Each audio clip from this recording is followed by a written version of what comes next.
In this video, we are going to be talking about the Rankine vapor cycle. So here a boiler is used to heat the steam, and in the boiler we supply the heat, that is Q in, okay? And then the steam gets into the turbine and the turbine does the work and the turbine rotates the shaft and we get the network. And then the steam gets into the condenser, we get the saturated liquid, and in the condenser the heat is rejected or Q out. I have denoted it like this, and then it is sent to the pump and the pump sends it to the boiler again for it to work again. I mean, the boiler will again heat the water and then it will be sent into the turbine and it will be a cyclic work process, right? So now I want to discuss about the TS diagram for this Rankine cycle. Okay, so in order to understand this more properly, we need to understand the TV diagram. Okay, so here we have got the temperature and here is V, and V is the, what is V? V here, small v here, is the specific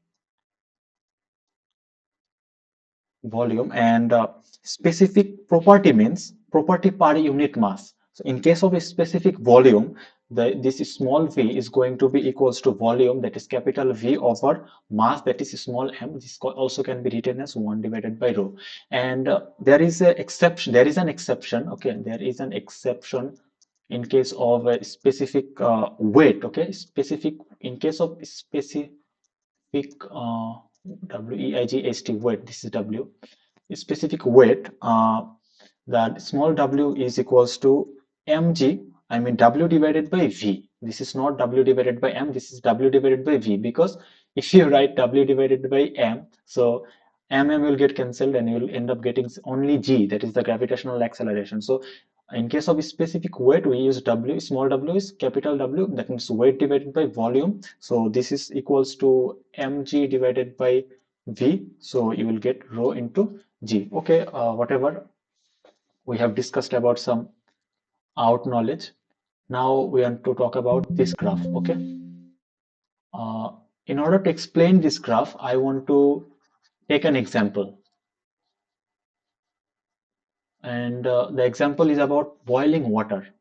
So uh, in normal atmospheric ambience, 1 atm is the atmospheric pressure, right? So in 1 atmospheric pressure, if you want to boil some water, okay, you apply some heat in it and the temperature of the water is going to rise. If you apply heat in it, the temperature will definitely rise, you all know that. So take a look at this point. Suppose this point here, suppose this is 100 degrees Celsius. So that means you apply heat and you notice that your temperature is increasing, and suddenly it will increase at 100 degrees Celsius. Okay, and then this heat that is increasing, that you can sense, that you can see, is called the sensible heat. And then this horizontal line that you can see here, a heat is present that is called latent heat.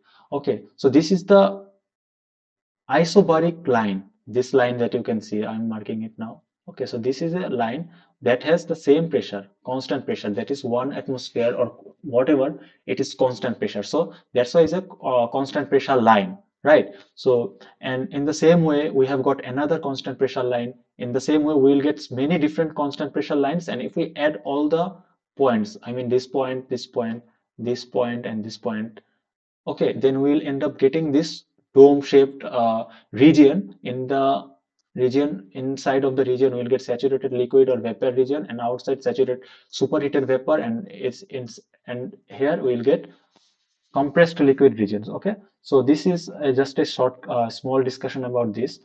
And then if I want to talk about this thing from point 2 to 3,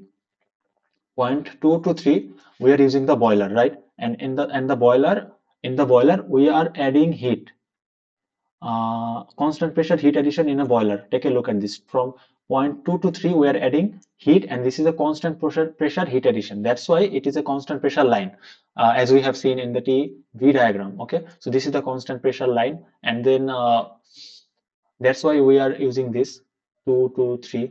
And then from 3 to 4 we are having a isentropic expansion in the turbine. And then from 4 to 1 we are getting the, say, take a look at this, 4 to 1, heat is rejected.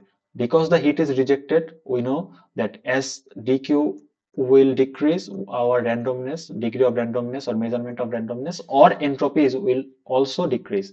So that's why we will get this line from 4 to 1, and then from 1 to 2, what is happening? Isentropic compression in pump. So the pump is compressing in isentropic system, right? So that's why it is a vertical line, or it's a line that is showing us, that is showcasing us that S1 is equals to S2.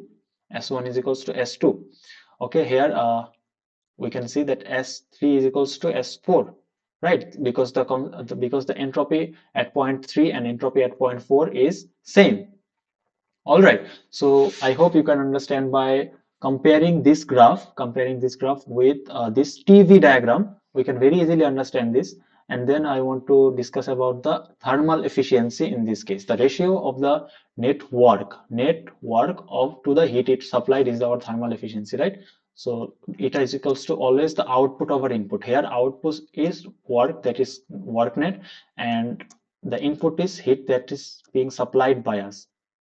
Okay, so what is W net? W net is the WT minus WP, because pump is also doing some work, and WT turbine is doing also doing some work. So you need to subtract the work of the pump from the work of the turbine, and then you need to divide it with Q supply, the supply of heat. And then if you do it like this, that in case of WT, work T, where is the turbine? Here it is the turbine, right? So here it is 3, that means the enthalpy here is H3, and here after it has uh, after it has got an exit from the turbine, the entropy is H4. So we need to do it like this, H3 minus H4.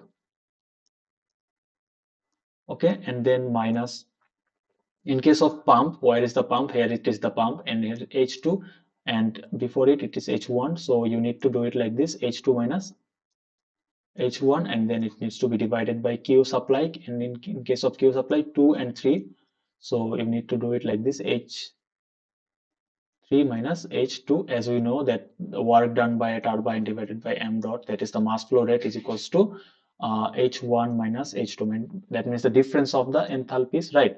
And here this is for unit mass flow, that's why m dot is equals to 1. So you need to do it like this. If you calculate it like this, you will end up getting the thermal efficiency in case of a Rankine cycle. And the thermal efficiency of Rankine cycle is less than that of the Carnot vapor cycle, because Carnot vapor cycle is a theoretical hypothesis, right? Theoretical cycle. So definitely this is going to be, the theoretical efficiency is more than that of a real life thermal efficiency, because Rankine cycle is used in the real life power plants.